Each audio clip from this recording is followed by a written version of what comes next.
There we go. The broadcast is now starting. All attendees are in listen-only mode. Good afternoon, everyone. This is Leah, and today we are covering the billing application and how it links to other modules within Therap. And we are fortunate to have Heather as the presenter today. So I'm going to hand things over to her. But as usual, please be sure to ask your questions through the questions panel on the right-hand side of your screen. You can just click on the little plus sign to the left of questions and type it in and send that to everyone so that we can all see it. And we will respond to your questions throughout the presentation. So we'll try to work those in at a good breaking time and get those answered. So don't hesitate to reach out. Your audio does not work as an attendee. The GoToWebinar application defaults to muting attendees so that we can continue the presentation without audio disturbances and background noise. So just be aware of that. All right, so we're going to hand things over to Heather, and she'll take it from here. Hello, everyone. Hope everybody's having a good day. And you can all see my screen okay. So basically what we're going to go over is I'm going to show you how Therap how the Therap billing ties into just a couple of the other aspects in the other modules. There's two main ones, but I did want to go ahead and go over that. This probably will be a fairly short and sweet one, so please make sure you ask your questions, and of course toward the end we'll sit there and we'll take time to review any questions you might have. So just to get us started, we're going to start on the billing tab, because what this is going to tie into is your service authorizations, and I'm going to go under the assumption that if you're here trying to figure out how it ties into other modules, then more than likely that you're already playing with it somewhat, or getting an idea of how you want to use it and how it applies throughout the system. So in the billing, the service authorizations are your backbone of how you generate any billing data within Therap. And just to give you an idea, is you have three different ways. You have three main different ways to generate billing data. You have attendance, which is a lot of grouping, time in, time out, select a group of people and generate the billing data from that. You have your ISP billing, which pulls directly from your ISP data. And then you have your billing data input, which is just a straight shot putting in the unit and really submitting it from there. So that being said, on here, this is the service authorization, your service line. And the method of data collection is what I was really indicating. And the attendance does not link to the actual ISP data, but it is such a great tool and efficient time management tool, because it's going, okay, let's mark all of these, especially for your residential services, your per diem services. You don't have to worry about time in, time out, or how that's being calculated. The attendance works for those uses as well, but for the main uses, it's those per diems. It grabs, you can select presence, select a group of people, and go on. Now, the downfall on the attendance, for the most part, is, like I said, it does not link. So you have to find other ways to cross-reference your data. So you have your data report. So we'll pull an attendance summary. And again, this is just for an example's sake. And this is a demo count, so it may not be entirely the most beautiful picture ever, but I believe you'll get the general idea. So we'll pull some data, and we'll just shoot it straight through today. Okay, I'm going to go ahead and select all and search. Oh, it got me. Said I can't do more than 3 months. There's a reason that we have those checks in place. Okay, so here's my attendance summary report, and just for the heck of it, I always make a habit of exporting these reports to Excel. That way I can manipulate the data as I see fit. I can look at all the presents. I can look at all the time in, time outs. I can break it down however I see fit is really the benefit there. And what I want to show you with this is, okay, so here is your attendance options. Here's your present. You can see if it's billable, your time in, time out. But what this isn't showing you is that is there actual documentation to back this up.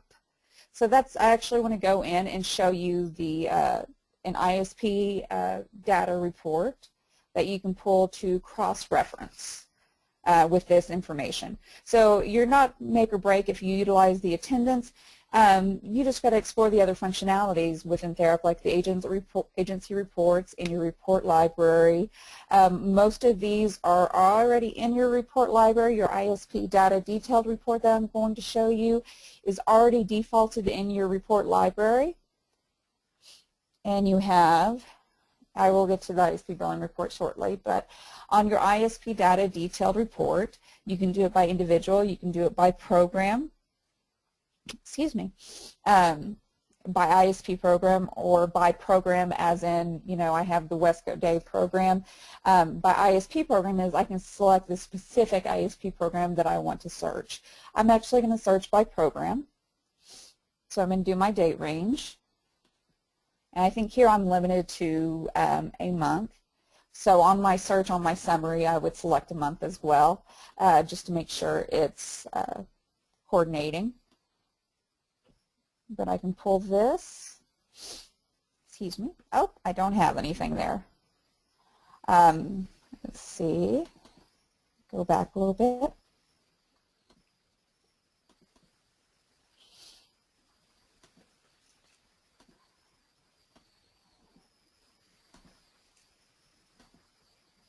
Oh. So I may not have ISP data in there. Shouldn't have generated data, shouldn't build. What this is, it's a cross-reference for you. Again, this is a demo account, so try to keep that in mind. But your ISP data detailed report, it's going to bring up, I do have data in there for, let me bring up, for residential, which I use the ISP billing for the most part in this demo account. But I hope you have a good sense of how you would cross-reference those. So here's that information. I would export this to Excel, and I can compare by the service date. You know, here's my data collection date. There's my entered by. There's my time in, time out, so I can make sure it coordinates with whatever was entered in. If you do the increment in the attendance, I can cross-compare it to my other Excel report that I pulled. And that way, too, is that you're verifying the documentation is there. The attendance is such a great tool, but you do want to make sure that you are doing your verifying, if need be, with your documentation in Therap. So you are billing for, you're billing for serviceable, billable services, not to be redundant with my wording. Anyway, just to give you an idea, the other report, but with the attendance, you want to make sure that you have that cross-check in place. And you can do that by just that cross-check, pulling up your ISP billing detailed report. And again, that's in your report library. Also in that report library is your ISP billing report. I actually want to go to the ISP programs before we get to that. But with your attendance, that's really what you want to keep in mind is that cross-check. You can also, on your individual tab, the main focus here, what is going to connect to the billing itself, is the ISP program and the ISP data. Those are the two key components if you are utilizing the ISP billing. And you also want to make sure that these are being entered in so you have that cross-check in place to utilize for your attendance. So for the ISP data, if I want to utilize this and not that in the report library, I would do a search. I would come down, do my data collection dates. So I'm going to do the 1st through the 30th. Nope, too far. Okay, I'm going to do my residential and do my search. So I can break it down this way as well if need be. And I can export into detailed Excel, which if those of you that are unfamiliar, will just give you a little bit more information than just your exporting to Excel. It'll give you in prep, your begin time, end time, and your task. The only thing this doesn't give you is the comments in the ISP data. But there's several different ways to cross-check. A few things before we go further into the ISP data is on your ISP programs, if you want to attach it onto your service authorization and utilize the ISP billing, there are a couple things that you need to make sure that you have marked on the ISP program initially. And we're just going to do a search and grab a program. It'll let us. There we go. And we'll go ahead and grab this one. Okay, I'm just going to grab the first one that comes up. And really what I want you to focus on is, of course, on your ISP data, that program creation date, that's when you want your staff to be able to start documenting on this particular ISP program. But the main thing on the ISP program that will correlate over onto the billing side is going to be this begin time and end time, duration required for data collection. For it to even show up to be attached, it either has to state yes or yes if there's at least one reportable score. Otherwise, if it's selected as no, it will not be available to be attached on the service authorization.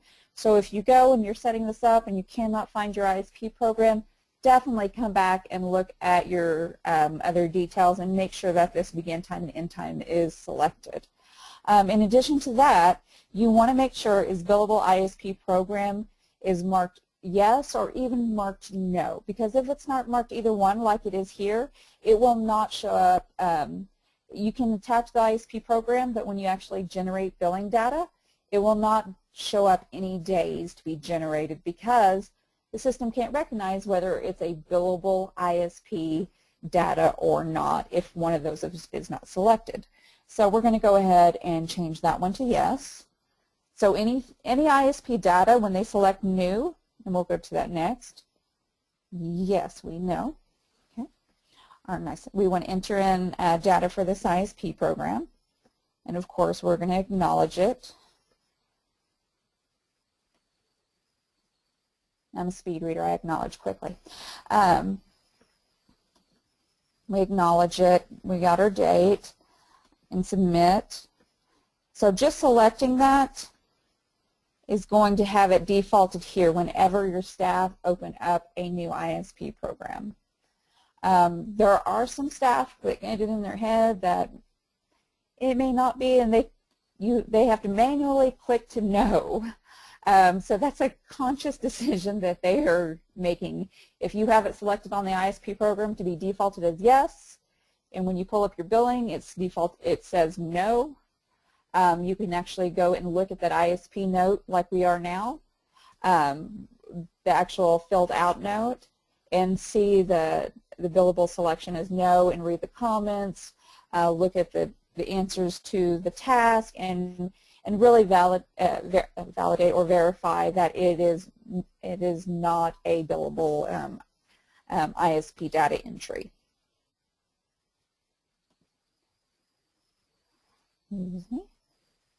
So on the ISP program, really keep in mind on those other details that for the time in, time out required, it needs to be either yes or yes if at least one reportable score, and is billable ISP program needs to be marked yes.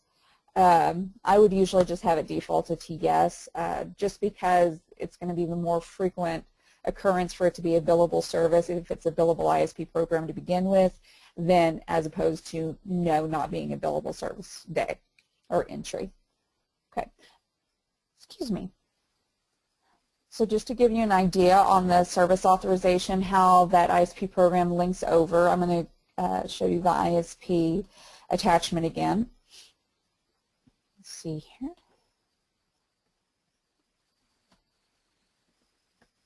Okay. And if you saw the method of data collection was selected as ISP data, it pulls directly from the time in, time out. The reason we have the time in, time out is even if it's a per diem service, it's just looking that time was inputted in so it can calculate the 1 unit, because if that is strictly based off of the description code which was entered in on your admin side. So it says, doesn't matter how much time is put in, we just need to make sure that there's time in there. Another factor that you might just kind of want to be aware of as well is if somebody marks in the same time in and time out on an ISP data entry, it will not show up on billing because it is not recognizing, because there is actually no time there to be calculated. On the ISP program, so we're back in the service authorization under the service line, and here is my ISP program. So I'm going to remove that so you can see the list that comes up. We're going to select Add, and there's my program. So if I see here that they're also supposed to have a supported employment ISP listed on here and it does not show up, I'm going to go check that time in and time out required, or required of at least 1 reportable score. Because as soon as that's marked yes, one way or the other, you save that or you make that update, you come back over here, it'll populate on this list. So we just select the program, we add the program to the ISP, and again, it's listed right here so you can open it up. You can verify that it's the applicable program that you want for this service code. You cannot edit it from here, but you can look at it and see if it's the applicable ISP program. Okay, and if no billing showing up, you can also look to see if, hey, is it marked for is a billable ISP program? Nothing is selected. It'll say NA here. And that's strictly when it's already attached to a service authorization. It'll just be blank or not be marked on the actual ISP when it's in a dynamic format.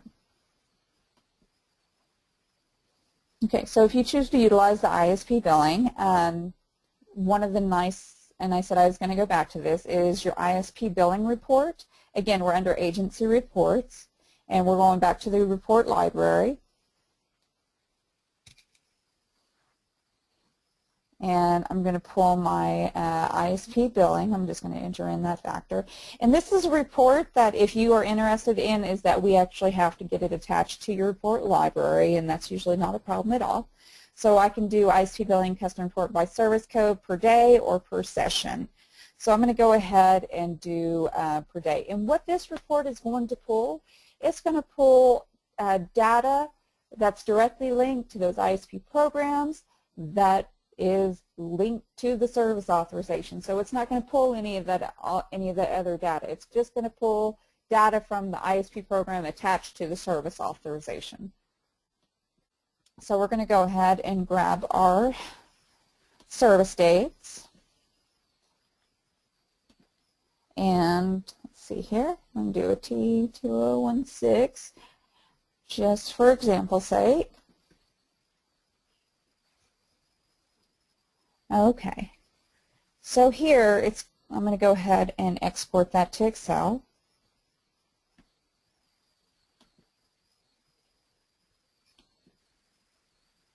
And open that up.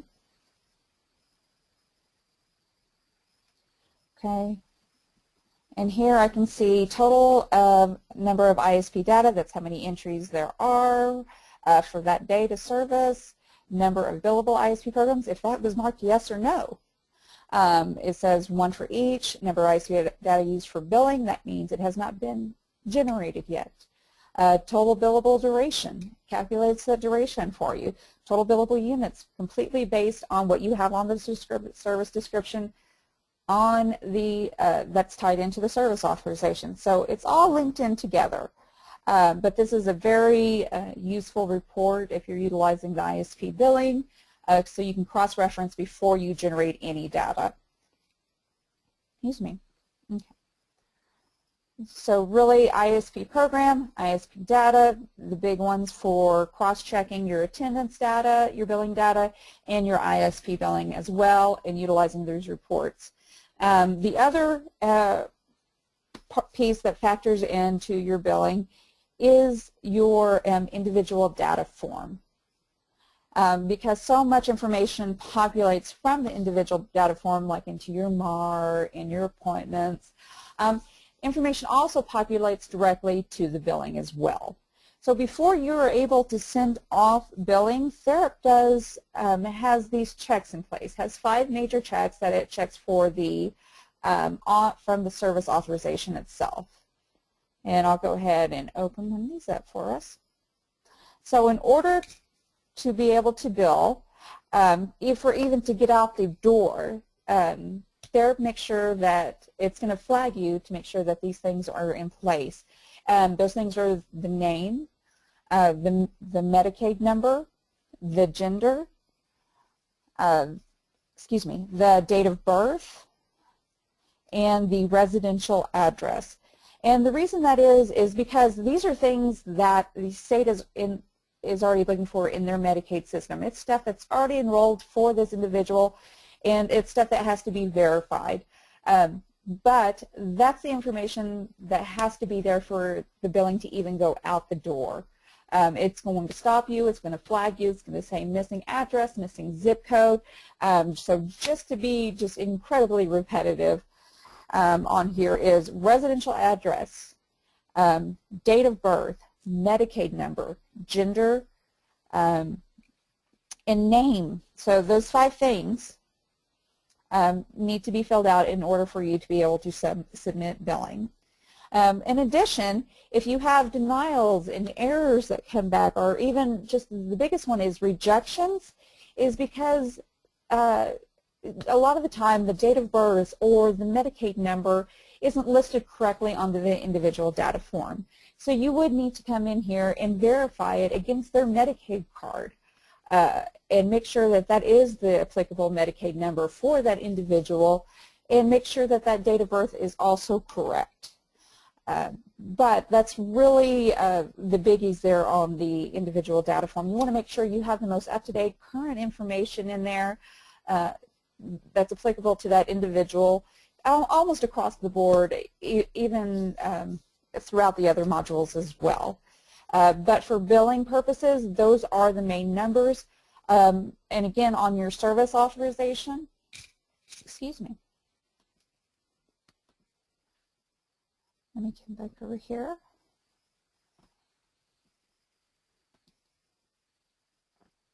And pull this up. On your, sorry, wrong one.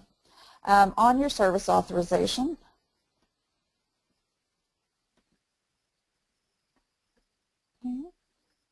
right here, when you select this on your service authorization, whichever one you select for your agency, for your state, it pulls it directly from that individual data form onto your claim information. So that's exactly where it comes from. So it needs to be, you need to make sure that it is the most accurate as it possibly can be, because a lot of times even a space in between a Medicare number and a Medicaid number and a Medicaid letter can cause a rejection as well. So you want to make sure that it is exactly as it is stated on their Medicaid card.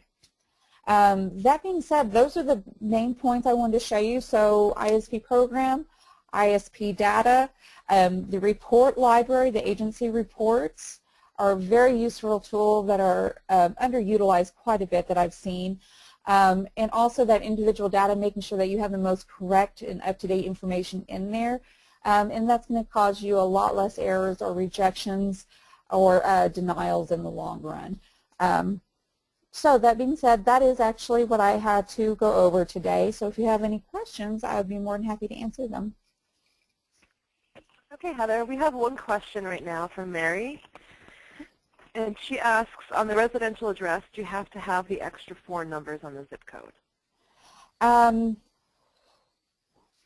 Not at this time, but it doesn't hurt because more and more states are getting more and more restricted on them. So I would go ahead, if you have that information, I would make it as complete as possible. It will not prohibit your claim from going out, though.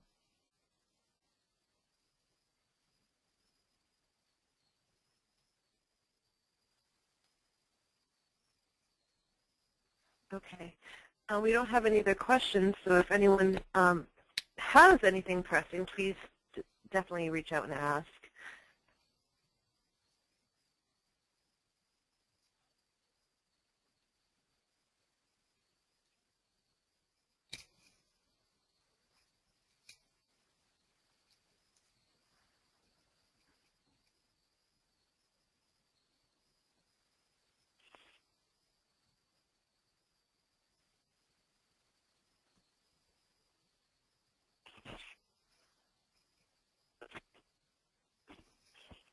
Okay. I don't see any other questions at this time. Okay.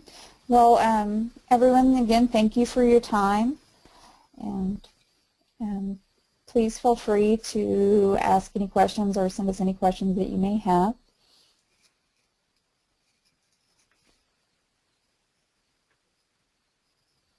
Okay. And I'm going to take back the screen. If anyone has questions that come up, go ahead and ask. But I just wanted to review our schedule. We will not have a billing and utilization webinar in the next few weeks due to the holidays. So our schedule will resume on the 5th of January. So please be sure to check out our upcoming schedule. And we do intend to switch gears a little bit. We have some states that are very unique in their billing setup, and one of those states is New York. So as of February 9th, we're going to be focusing heavily on New York billing setup, and then getting into New York service authorizations and troubleshooting New York specific issues. So you will see us doing that from time to time throughout our webinar series, where if there's a state that has very unique needs, we will focus on that state and providing support to providers using the billing applications within that area. We always welcome your input and suggestions, so please feel free to email me. You have my email address. Go to webinar provides that, but I will also give that to you through chat, as I usually do.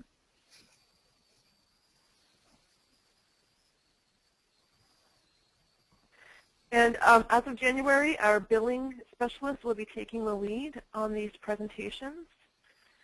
I won't be involved for a while because I'll be out on leave, but I will be coming back. So Yes, thank you, Heather. I'm just gonna have a baby, and then I'll come back. So, okay, fine. So I hope everyone has a great winter and happy holiday season. And thank you, Heather, for doing such a great job with these webinars, and we look forward to you covering all things New York as of February. You've been put on the spot. Okay, so I'm just going to peek at the questions. Okay, great. Yes, we're all set with questions. So thanks, everybody. Thanks.